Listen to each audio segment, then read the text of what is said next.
ওম নমঃ শিবায়। হর হর মহাদেব। বন্ধুরা, সম্পূর্ণ হচ্ছে শ্রাবণ মাসের সর্বশেষ সোমবার। শাস্ত্র মতে এই দিনটিকে অত্যন্ত গুরুত্বপূর্ণ একটি দিন হিসাবে বিবেচিত করা হয়েছে। কারণ শিব পুরাণ অনুসারে এই দিনে আমাদের করা সামান্য কিছু কার্যে আমাদের দুর্ভাগ্য কেটে গিয়ে আমরা অখণ্ড ভাগ্যশালী ও ধনবান হয়ে উঠতে পারি। হ্যাঁ বন্ধুরা, আপনারা একেবারে ঠিকই শুনেছেন।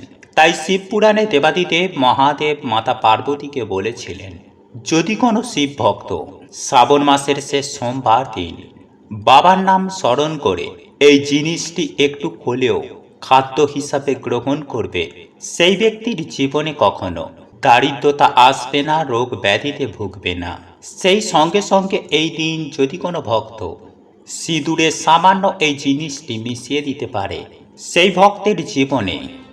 ভক্তের জীবনেই সারা জীবন টাকার বৃষ্টি ঘটে। তাই আজ আমি আপনাদেরকে এই ভিডিওটির মাধ্যমে খুব সুন্দরভাবে জানিয়ে দেব যে শ্রাবণ মাসের শেষ সোমবার দিন আপনারা কোন কোন কাজগুলি করলে দেবাদিদেব মহাদেবের আশীর্বাদে আপনারা লক্ষ্মী লাভ করবেন, আপনাদের ধনবৃদ্ধি হবে। এক কথায় বলতে গেলে আপনারা সর্বসুখের সুখী হবেন। সেই প্রসঙ্গে বন্ধুরা, আমি সবার প্রথমেই আপনাদেরকে জানিয়ে রাখি যে আপনারা এই সমগ্র শ্রাবণ মাসে যে কোনো সোমবারে ব্রত করুন বা না করুন, তাতে কোনো অসুবিধা নেই। বা আপনারা যদি 16 সোমবারে ব্রত পালন করে থাকেন, তাহলে তাদের অবশ্যই শ্রাবণ মাসের এই শেষ সোমবার পালন অবশ্যই করা প্রয়োজন। কারণ এই দিন বাবার পুজো আরাধনায় এক বিশেষ ফল প্রাপ্তি হয়। তাই অগণিত লক্ষ লক্ষ কোটি কোটি ভক্তরা দৌড়ে যান বাবার কাছে বাবার আশীর্বাদ নেওয়ার জন্য। তাই এই দিন দেবাদিদেব মহাদেবের আশীর্বাদ আমাদের প্রত্যেকের নিয়ে রাখা প্রয়োজন।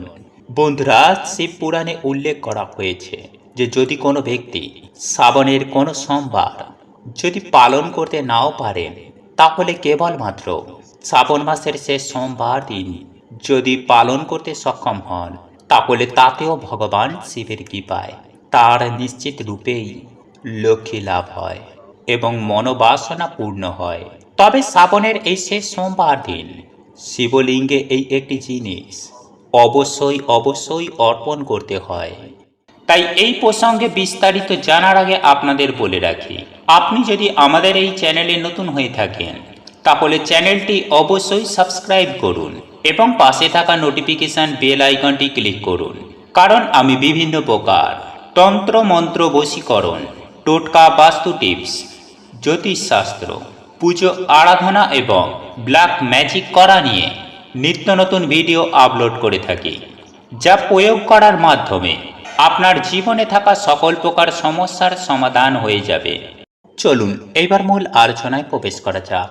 তবে মূল আলোচনায় প্রবেশ করার আগে ওম নমঃ শিবায়, হর হর মহাদেব লিখে কমেন্ট অবশ্যই করবেন। বন্ধুরা, শিব পুরাণে রুদ্র সংহিতায় ভগবান শিবের উদ্দেশ্যে শ্রাবণের শেষ সোমবারের বিভিন্ন ধরনের অন্ন এবং শস্য দিয়ে শিব পূজার কথা বলা হয়েছে। শ্রাবণ মাসের শেষ সোমবার দিন ভগবান শিবের উদ্দেশ্যে অখণ্ড চাল অর্পণ করলে উপাসকের লক্ষ্মী লাভ হয়। বন্ধুরা, এই দিন যদি আপনারা আতপ চাল অর্পণ করতে পারেন, তাহলে সেটা সব থেকে ভালো। আর আতপ চাল যদি আপনারা না পান, তাহলে সেক্ষেত্রে যে কোনো প্রকার চাল এই দিন ভগবান শিবের উদ্দেশ্যে অর্পণ করতে পারেন। তবে মনে রাখবেন বন্ধুরা, এই চাল যেন অখণ্ড হয়, অর্থাৎ চাল যেন ভাঙা না হয়, সেই বিষয়টি অতি অবশ্যই খেয়াল রাখবেন। বন্ধুরা, এই দিন ভগবান শিবের উদ্দেশ্যে গোটা চাল অর্পণ করার কথা শাস্ত্রে উল্লেখ করা হয়েছে। বন্ধুরা, এই দিন যদি ভগবান শিবকে বস্ত্র অর্পণ করে তার ওপরে এই চাল রেখে সমর্পিত করলে তা আরও শুভ ফলদায়ক হয়। বন্ধুরা, এই আতপ চালের সঙ্গে সামান্য কালো তিল যদি অর্পণ করতে পারেন, তাহলে সমস্ত পাপ ক্ষয় হয় এবং শনিদোষ ও পিতৃদোষ থেকেও মুক্তি লাভ হয়। এছাড়াও বন্ধুরা, এই চালের সঙ্গে সামান্য জব মিশিয়ে এই দিন যদি ভগবান শিবের উদ্দেশ্যে নিবেদন করেন, তাহলে স্বর্গীয় সুখ বৃদ্ধি হয়। আর যদি গম মিশিয়ে তা যদি শিবলিঙ্গে অর্পণ করেন তাহলে সন্তান সুখ হয়। এবং মুগ মিশিয়ে যদি ভগবান শিবের উদ্দেশ্যে এই চাল অর্পণ করেন তাহলে ব্যক্তির সুখ এবং সমৃদ্ধির কখনো কমতি হয় না। তাই বন্ধুরা, আগামীকাল শ্রাবণের শেষ সোমবার দিন অবশ্যই পারলে বাবার উদ্দেশ্যে অখণ্ড চাল অর্পণ করুন এবং তার সঙ্গে আপনি বিভিন্ন শস্য অর্পণ করতে পারেন। তাহলে নিশ্চিত রূপেই দেবাদিদেব মহাদেবের আশীর্বাদে আপনার গৃহেই লক্ষ্মী স্থিত হবেই।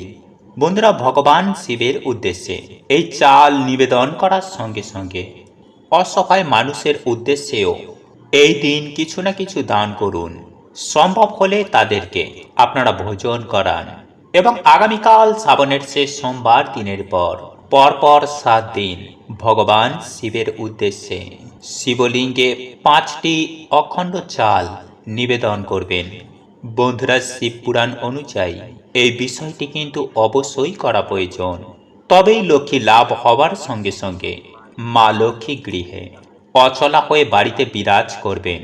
বন্ধুরা, শাস্ত্র মতে যদি প্রতিদিন এইভাবে মাত্র 5টি অখণ্ড চাল ভগবান শিবের উদ্দেশ্যে নিবেদন করতে পারেন তাহলেই দেবাদিদেব মহাদেবের আশীর্বাদে কখনোই আপনার গৃহে অন্ন কষ্ট হবে না।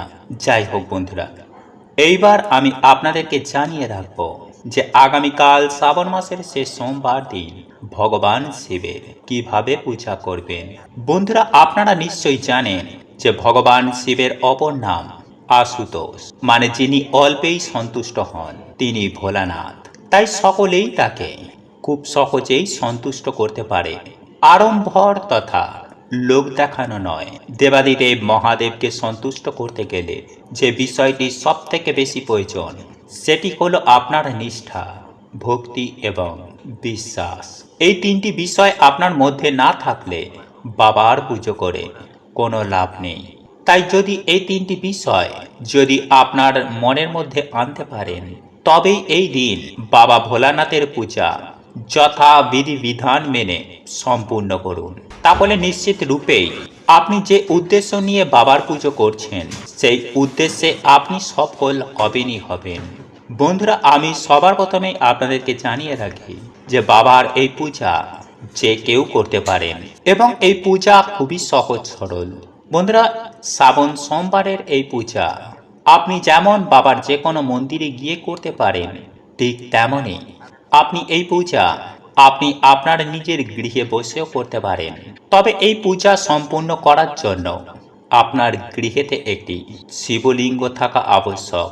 শ্রাবণ মাসের শেষ সোমবারে বাবার পূজার জন্য যে সমস্ত উপকরণগুলির প্রয়োজন তা যৎসামান্যই। বন্ধুরা, শিব পূজার সর্বপ্রধান 2টি উপকরণ হল ফুল এবং বেলপাতা। ফুলের মধ্যেই ভগবান শিবের সব থেকে পছন্দের ফুল হল ধুতুরা, চাঁপা, আকন্দ, কলকে এবং নীল অপরাজিতা, যাকে আমরা নীলকণ্ঠ বলে থাকি। উক্ত 5 প্রকার ফুলের মধ্যে আপনি যে কোনো এক প্রকার ফুল দিয়েই বাবার এই পূজা সম্পূর্ণ করতে পারেন। তবে একান্তই যদি এই 5 প্রকার ফুলের মধ্যে কোনোটিও না পান তাহলে সেক্ষেত্রে লাল ফুল ভিন্ন অন্য যে কোনো প্রকার ফুল দিয়ে বাবার পূজা সম্পূর্ণ করা যায়। পূজার উপকরণ হিসাবে আরও যে দ্রব্যটি গুরুত্বপূর্ণ তা হল পঞ্চামৃত, অর্থাৎ দুধ, দই, ঘি, মধু, চিনি বা গুড়। এবং এরই সঙ্গে যে বিষয়টি প্রয়োজন তা হলো গঙ্গা জল। আর যদি গঙ্গা জল না থাকে তাহলে সেক্ষেত্রে আপনি যে কোনো প্রকার বিশুদ্ধ জল, যেমন ধরুন ডাবের জল বা নারকেলের জল বা অন্য যে কোনো প্রকার বিশুদ্ধ জল আপনি ব্যবহার করতে পারেন। এই কয়েকটি প্রধান দ্রব্য ছাড়া পূজায় প্রয়োজন সাদা চন্দন, একটুখানি আতপ চাল, যে কোনো এক প্রকার গোটা ফল, সামান্য নৈবেদ্য অর্থাৎ ভোগের দ্রব্য। এই নৈবেদ্যর ক্ষেত্রে অন্তত পক্ষে একটি বাতাসাও দিতে পারেন এবং সর্বশেষ ধূপ, দ্বীপ এবং একটি কাঁচা টাকা অর্থাৎ একটি 1 টাকার কয়েন। এইবার আসবো বন্ধুরা এই দিনের শিব পূজা প্রক্রিয়া সম্পর্কে। বন্ধুরা, এই দিন আপনারা যে উদ্দেশ্য নিয়ে বা যে মনের ইচ্ছা নিয়ে আপনি এই দিন দেবাদিদেব মহাদেবের পুজো করছেন, সেই উদ্দেশ্য বা মনের ইচ্ছা বিষয়ে সম্পূর্ণ কিন্তু প্রথমেই পরিষ্কার থাকা প্রয়োজন। কারণ মনের ইচ্ছা বা উদ্দেশ্য যদি স্পষ্ট না হয়, তাহলে শত প্রার্থনা করেও তার ফল লাভ হয় না। তাই মনের ইচ্ছা বা উদ্দেশ্যটিকে প্রথমে স্পষ্ট করুন। বন্ধুরা, এই দিন বাবার এই পূজা সম্পূর্ণ উপবাস রেখেও করতে পারেন। আবার ফল, দুধ, সাবু ইত্যাদি খেয়েও আপনারা এই ব্রত করতে পারেন। তবে পুজো করার আগের দিন যে আহারটি সম্পূর্ণ করছেন, অর্থাৎ সর্বশেষ খাবারটি, এবং পুজো সম্পূর্ণ করার পর প্রথম যে খাবারটি খাচ্ছেন সেটি যেন সম্পূর্ণ নিরামিষ হয়। যদি সম্ভব হয় এই দিন সাত্ত্বিক আহার গ্রহণ করুন। আর হ্যাঁ, এই দিন কোনো অবস্থাতেই কোনো নেশা জাতীয় দ্রব্য ভুলেও গ্রহণ করবেন না। বন্ধুরা, পূজার দিন ব্রহ্ম মুহূর্তে অর্থাৎ ভোরের বেলায় ঘুম থেকে উঠুন এবং বিছানায় বসে মনে মনে সংকল্প করুন যে আপনি আপনার মনের ইচ্ছা পূরণের উদ্দেশ্যে এই ব্রতটি আজ সম্পূর্ণ করার চেষ্টা করবেন। বাবার কাছে প্রার্থনা করুন যেন তিনি আপনাকে সেই শক্তি প্রদান করে। এরপর বন্ধুরা, স্নান পর্ব সেরে শুদ্ধ বস্ত্র পরিধান করে পুজোর উপকরণগুলি সংগ্রহ করে নিন। বন্ধুরা, এই দিনের শিব পূজা সর্বদাই সন্ধ্যাবেলায় সম্পূর্ণ করা প্রয়োজন। তবে একান্তই সমস্যা হলে আপনি দিনের বেলায় সকালের মধ্যেই এই পূজা সম্পূর্ণ করতে পারেন। বন্ধুরা, শিব পূজা সর্বদাই উত্তর মুখে বসে করবেন এবং শিবলিঙ্গকেও উত্তরমুখী করে রাখবেন। কারণ উত্তর দিককে বলা হয় ব্রহ্মলোক পথ, আর এই পরম ব্রহ্মময় শিবের পূজা তাই সদা সর্বদাই উত্তর দিকে বসে করাই নিয়ম। বন্ধুরা, শিব পূজার প্রারম্ভে প্রথমেই ভগবান শিবকে প্রণাম করে নিন। তার কাছে মনে মনে বলুন যে তিনি যেন আপনার এই পূজাটি সার্থক করেন। যদি কোনো ভুল ত্রুটি হয়ে যায় তিনি যেন নিজ গুণে ক্ষমা করে দেন। এরপর বন্ধুরা, প্রথমে গঙ্গা জল হাতের তালুতে নিয়ে ঘরে সর্বত্র ছিটিয়ে দিন। তারপর 2-1 ফোঁটা 3 বার ওই জল পান করুন বা মুখে স্পর্শ করুন। এরপর সকল দেবদেবীর উদ্দেশ্যে প্রণাম করুন এবং নিজের ইষ্ট মন্ত্র 3 বার জপ করুন। তারপর শুরু করুন ভগবান শিবের পূজা। বন্ধুরা, প্রদীপ ধূপকাঠি জ্বালানোর পর ভগবান শিবকে শ্বেত চন্দন দ্বারা লেপন করুন। তারপর এক এক করে ফুল, বেলপাতা, নৈবেদ্য সমস্ত কিছুই বাবার উদ্দেশ্যে নিবেদন করুন। এরপর পঞ্চামৃত একসঙ্গে একটি পাত্রে রেখে বাবার মাথায় অর্পণ করুন। তারপর বাবার মাথায় গঙ্গা জল ঢেলে দিন।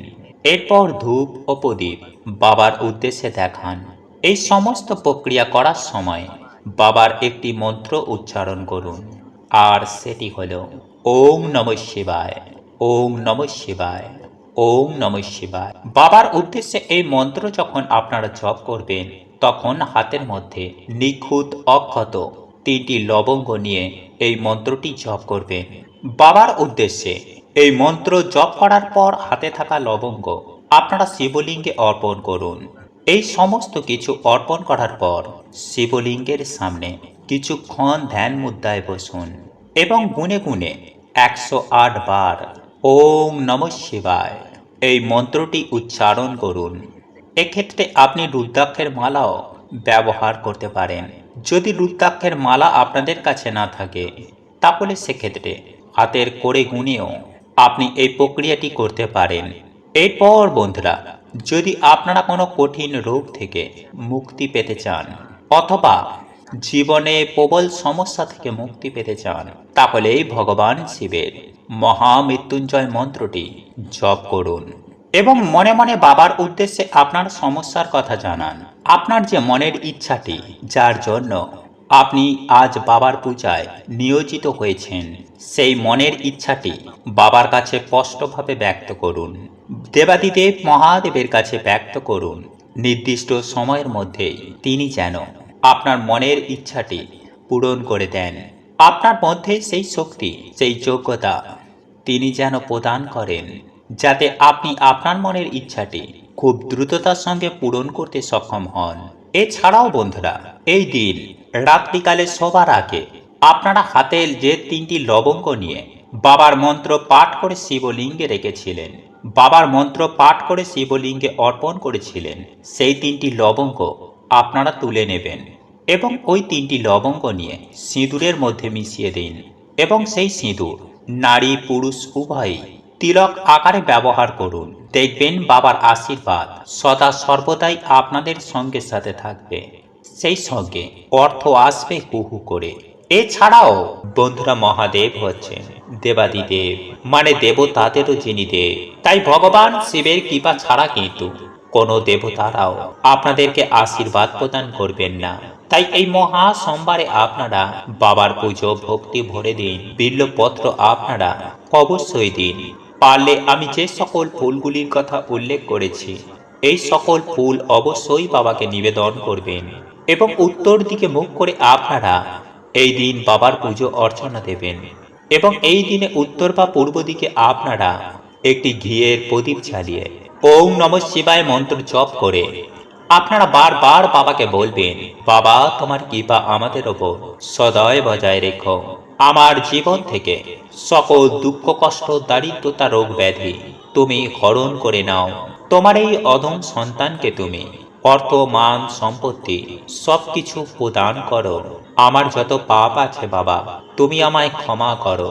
নাম্বার 2, বন্ধুরা, আমাদের পুজো তখনই সম্পূর্ণ হবে যখন পুজোর পর দান করা হয়। তাই এর জন্যই বন্ধুরা আমাদের হিন্দু ধর্মে প্রসাদ বিতরণ করা হয়। তাই আপনারা এই মহা সোমবারে আতপ চাল, সাদা কাপড়, সাদা ফুল, দুধ, মুক্ত, শঙ্খ, মানে যে কোনো সাদা জিনিসের মধ্যে কাউকে দান করুন। দেখবেন দেবাদিদেব মহাদেবের কৃপায় আপনাদের সকল দুঃখের নাশ হয়ে গেছে। নাম্বার 3, বন্ধুরা, এই দিন যদি আপনারা ব্রত রাখতে পারেন তাহলে সেটা খুবই ভালো। তাই আপনারা এই দিনে রাতের বেলায় ভগবান দেবাদিদেব মহাদেবের নাম নিয়ে আতপ চাল, মুগ ডাল, আলু, ঘি এছাড়াও বিভিন্ন রকম সবজি দিয়ে আপনারা একটি ভগবানের ভোগের মতন একটি প্রসাদ রান্না করবেন এবং সেই প্রসাদটি আপনারা তামা অথবা পেতলের পাত্রে রান্না করবেন এবং তারপর সেই প্রসাদ আপনারা ভগবান শিবকে স্মরণ করে মা অন্নপূর্ণাকে প্রণাম করে তারপর সকলে মিলে গ্রহণ করুন। তবে বন্ধুরা, এক্ষেত্রে আপনাদেরকে কিছু সতর্কতা অবলম্বন করতে হবে। যেমন আপনারা তামা বা পেতলের বাসনপত্র ছাড়া আর কোনো ধাতব বাসনপত্র ব্যবহার করতে পারবেন না। আপনারা চাইলে মাটির পাত্রে ব্যবহার করতে পারেন, নতুবা আঙট কলা পাতার ব্যবহার করবেন। আঙট কলা পাতা বলতে কলা গাছের যে পাতা তার ডগার দিকটাকে আঙট কলা পাতা বলা হয়। এই কলা পাতায় আপনারা প্রসাদ গ্রহণ করতে পারেন। এছাড়াও এই রন্ধন কার্যে আপনারা সামুদ্রিক লবণের ব্যবহার করতে পারবেন না। সামুদ্রিক লবণের পরিবর্তে আপনারা সৈন্ধব লবণ ব্যবহার করবেন। এছাড়াও তেলের পরিবর্তে এক্ষেত্রে আপনাদেরকে ঘিয়ের ব্যবহার করতে হবে। এছাড়াও এই দিন মদ, মাংস, পেঁয়াজ, রসুন মানে কোনো রকমের আমিষ জাতীয় খাবার একদমই খাবেন না। বন্ধুরা, যদি আপনারা এই দিন দেবাদিদেব মহাদেবের আশীর্বাদ পেতে চান তাহলে এই বিষয়গুলি মেনে চলবেন। এছাড়াও এই দিন সামান্য হলেও শ্রীফল মানে যাকে আপনারা নারকেল বলেন, এই ফল আপনারা এই দিন গ্রহণ করুন। তাহলে বন্ধুরা, এর ফলে মানুষের আর্থিক ভাগ্য খুলে যায়। নাম্বার 4, এরপর বন্ধুরা আপনারা রাতের বেলায় ঘুমানোর আগে যে মন্ত্রটি বলে আপনারা ঘুমাবেন তা হচ্ছে ওম হ্রিং হ্লিং ক্লিং নমঃ শিবায়। বন্ধুরা, এই মন্ত্রটি আপনারা 11 বার নতুবা 21 বার অন্ততপক্ষে জপ করবেন এবং জপ করার সময় যেন বন্ধুরা আপনাদের হৃদয় মহাদেবের জন্য ভক্তি থাকে। তাহলেই বন্ধুরা আপনারা জীবনে দেখবেন দেবাদিদেব মহাদেবের কৃপায় সকল দুর্ভাগ্য, দারিদ্রতার এবং সকল বাধা বিপত্তির কেমন নাশ হয়ে গেছে।